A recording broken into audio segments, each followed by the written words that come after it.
Bismillah ar-Rahman ar-Rahim. Welcome to our channel. If you are planning to study as an international student in Canada, this video is a must watch. We will cover all the recent changes coming in 2024 that you need to know about.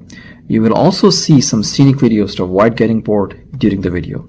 So let's start. We will cover about 6 topics in this particular video. What I want you to focus on is number 4, especially the financial requirement part, documents that needed for study permit application, and the number 6, that no post-grad permit for private colleges. So please, let's get started. So recently, Canada's Minister of Immigration, Refugees and Citizenship, called IRCC, announced significant changes to country's international student program on January 22nd, 2024. There might be changes that are affecting those people, those students who are studying before this date, and will affect largely people who are applying after this particular date, that is January 22nd, 2024. So let's talk about the intake cap for 2 years. The Canadian government is capping international student permit applications for the next 2 years. In 2024, means this year, the number of study permits will be limited to about 360,000. It means there's a 35% decrease. So the number will go down for this year. So it will be less study permits for this year and the following year in 2025. So as I mentioned about the quota in the last slide, about 360,000. So who's going to decide it? So provinces decide how the allocations are distributed and inform colleges and universities accordingly. In this particular slide, we will talk about the documents needed for study permit application. So make sure you have all your documents ready. Here's what you will need. Proof of acceptance, provincial attestation letter. Who does not need a provincial attestation letter? We'll also talk about that, what is that letter is. And proof of identity, proof of financial support, and how much you may need, which does not include, by the way, the tuition.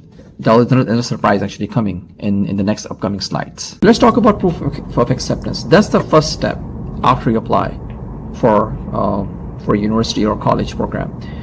So you will need a proof of acceptance from your school. This is called letter of acceptance, also known as an LOA. Make sure to include the original electronic copy, depending how you're applying for study permit, of this letter with your study permit application. Next is provincial attestation letter. I've never heard of this before. This is something new. So this is something you needed it, and you have to ask university how to get one. So remember, provincial attestation letter, that's the next letter that you have to ask for once you get accepted in a university program or college program. So once you have your PEL, you can proceed with your study permit application. Now, who does not need a provincial attestation letter? Not everyone needs a PEL. Here are some exceptions. Master's degree program, doctoral degree program, preschool, primary school, including kindergarten, secondary school, up to grade 12. Now, looking at the requirements, looks like a lot of you actually will need an attestation letter, because a lot of people actually applying for degree program, diploma program, certificate program, 1-year program, 2 years program.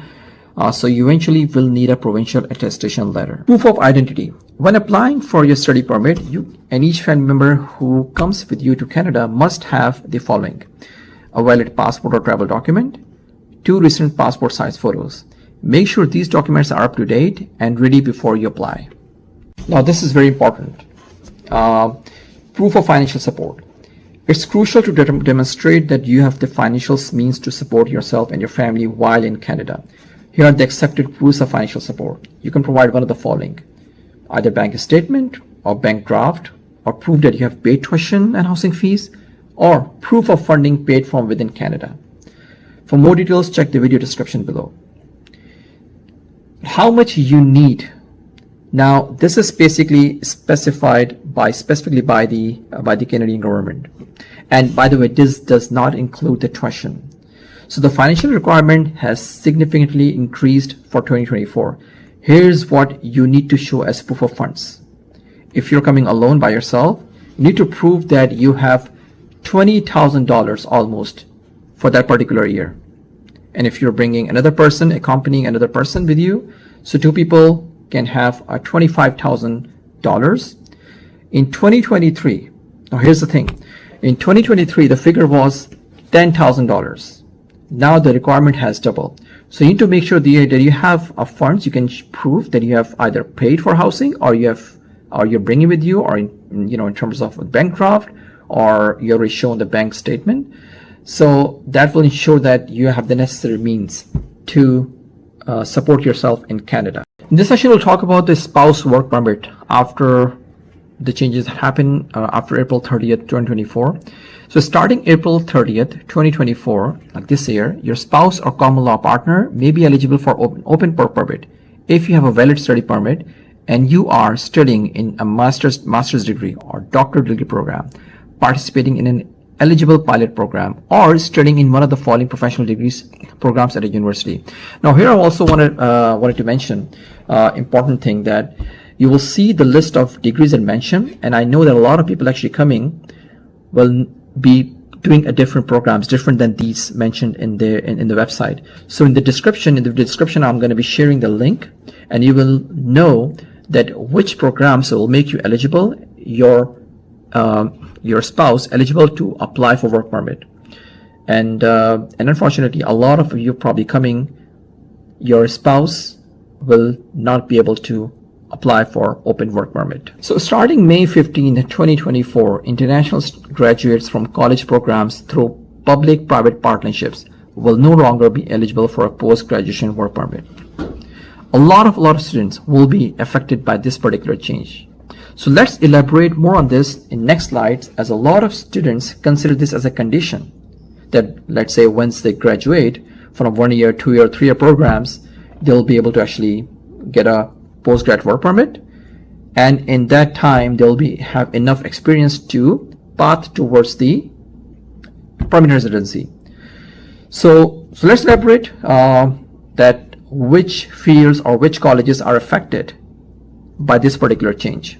So you need to focus on that and watch this carefully. The next slide. So important update for international students in Canada. A significant change came into effect on May 15, 2024.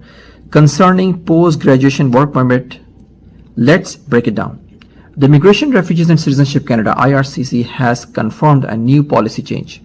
Starting from May 15, 2024, international graduates of college programs delivered through a public-private curriculum. So you have to focus this keyword, public-private curriculum licensing arrangement will no longer be eligible for a post-graduation work permit.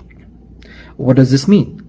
If you are enrolled in a college program that is a part of a public-private curriculum licensing agreement, you will not qualify for a post-graduation work permit after completing your studies. So now, why is this important? So post-graduation work permits are a vital pathway for international students to gain Canadian work experience after completing their studies. Without this permit, it could be more challenging to transition from student status to a working professional in Canada. So plan ahead. If you are currently enrolled or planning to enroll in a college program in Canada, make sure to check if your program is affected by this change. Consult your college administration or an immigration advisor to understand how this might impact your post-graduation plans. Stay informed and plan accordingly to make the most of your educational and professional journey in Canada. So in the next slides, I'll be discussing very important part related to this, how to actually check whether the institute or university may be able to grant you a postgrad work permit or not. So let's go to the next slide. So this slide provides exactly the place where you're supposed to look if you want to make sure that institution is eligible for postgrad work permit. Link is in the description of this video. So for example, international students planning their future after graduation, it's crucial to know that Provincial offers post-graduation work permit eligible programs. Yes, okay, as you can see in the screenshot. But in contrast, Provincial program offered at ILAC International College has campuses in both Toronto and Vancouver, but it does not offer post-grad work permit eligible programs, as clearly indicated by no. So this list, I'm also sharing this link description in the video.